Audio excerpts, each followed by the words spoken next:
Well, good evening, ladies and gentlemen. Welcome to Grumman Pilot's YouTube channel, and today we're going to show you what a spar looks like. Now, this is a good spar. It came out of an airplane, so it does have some time on it, but it's in really good shape. It was treated really well when it was put in back many years ago, back in the 70s. So we wanted to show you some pictures of what a good spar looks like. We'll have inside and outside pictures with all the appropriate numbers marked on it.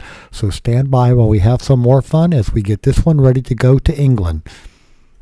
So we would like to ask you please subscribe, hit the like button, and hit the notify to stay current with our content. So I said in the first part of this spar is being boxed up in a crate, and it's going to be truck freighted and then shipped overseas. It's going to Andrew Dent, and it's going to be in UK. He needs one for his airplane. As you can see, it's been coated on the outside of the spars. The main center section is still got the primer and the black paint on it, and you've got the zinc chromate on it on the well as well, bolted to the fuselage. You'll also find some serial numbers on there that have not been sprayed over, and we have all the appropriate times written on the inside of the spar as well on tape affixed to the outside of the spar, and it is getting shipped with an 8130 showing the certification. So again, this is a .303 inch thick Tiger spar, and as you can see, it's already been mounted once to an airplane, but there's all the holes and all ready to go.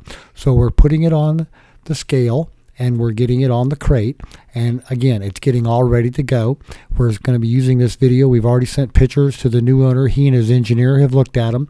This is serial number 512 Spar.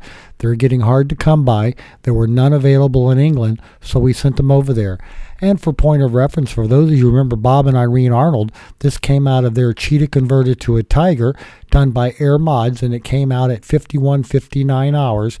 And there was a Cheetah that they had that they put a Tiger spar and a Tiger in back in the 70s when they had just bought a Cheetah and they really wanted a Tiger, so they converted it.